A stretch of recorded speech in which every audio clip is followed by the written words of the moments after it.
name's William from Chesapeake, Virginia. These two particular ships are conducting a U.S. Navy UNREP.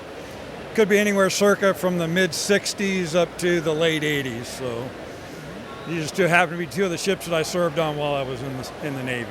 Okay, yeah, really neat to see the personal connection there. So take us through kind of the details of each of these ships and their roles.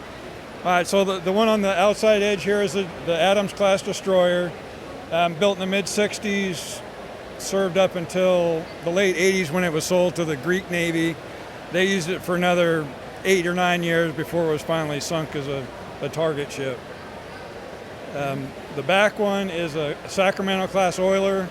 Basically, it provides all the stores for a carrier battle group in one stop. So basically, this pulls alongside, gives them ammunition, fuel, cargo, stores, and all that all in one alongside without having 3 or 4 different ships having to come along to complete all of that. No, that's really neat, and it's neat to see them depicted together like that. So talk about how these two ships would kind of work together. What are some of the connections here? All right, so the connection points from the front to the back.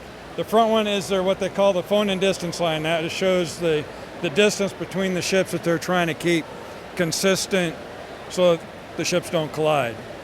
The next one is a fuel line, just transferring fuel for the ship from one to the other. The next one is a cargo rig, transferring either can be just pallets of cargo. In this case, it has to be a missile container, and then another fuel rig beyond that to make sure that the fueling doesn't take as long to complete.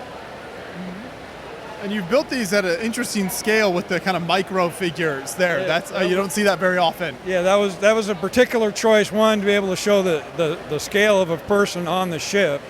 So you either got to do it as a minifig scale, so then you end up with like something the size of Brickmania's Macon Island, which I ain't doing that. So it ends up being a 1/100th scale build to be able to use those statuettes or microfigures to get the detail.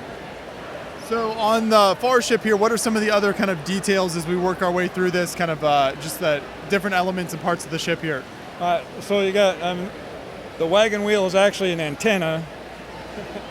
Then you have a missile launcher, the actual forward superstructure, which has the directors for the missile system, some anti-warfare stuff, the forward mast itself, which has all its radars, and then you get into the middle of the ship, which is all the cargo rigging for both sides of the ship. So that includes the control booths, the winches, all the air flasks to help support it, and all the equipment that it uses to conduct the operations to move cargo. Mm-hmm. And then you got the aft superstructure, which has the aft mast, the stack, the small boats for the ship, a couple of Sea-Wiz that the ship is outfitted with, then the hangar deck, and then the flight deck itself. I love the use of lighting here to kind of add some nice accents. So what types of lights did you use? Those are actually Bevan's bricks. They're his miniature LEDs. Unfortunately, you can't find a yellow one, which is what the lighting is for night unwrap. So you have to use a yellow plate and then put the LED behind it. It gives you the color that you need for night unwrap display. Yep.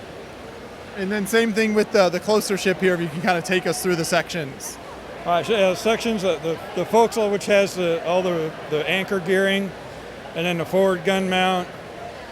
The actual superstructure includes the gun director, the forward mast, which has all the radars and antennas for all the communications. You have the 2 stacks. In between them is the ASROC launcher. Then you have the ship's small boats. You have the captain's gig on the outboard side, and then you have the motor whaleboat on the inboard.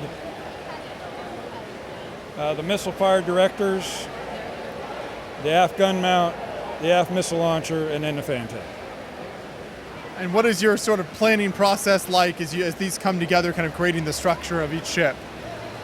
So the basic, when I started the process after determining the scale, I built a basic outline of each of the hull forms, try to get an idea of how it fits on the plates, and then I build up from there, trying to interior structures for support, and then where the decking will be, and then as you go on, you add the details for each of the decks and what it entails for what you're trying to portray. Mm-hmm. Yeah. And they turn out really nice. And then what'd you do to kind of create the water scene around it? So the water was unique in the fact that most scenes that you see are near the shore that have a lot more wave action. Well, in open ocean, there's very little waves that you can actually see. There's some white capping, but very small. So as the ships move the water, it creates a lot of that turbulence that you see that's displayed here. So it's trying to figure out, okay, what elements can I use to create the effect we're looking for without getting too blocky. Yeah. So that's why you see like the leaf effects and some of the swirls and things like that to kind of give it off, and then the actual wakes for the two ships themselves, which are just basic plates. And building at this scale for those tiny figures, what were some of the key elements you used or pieces you found really useful to kind of create details at this scale?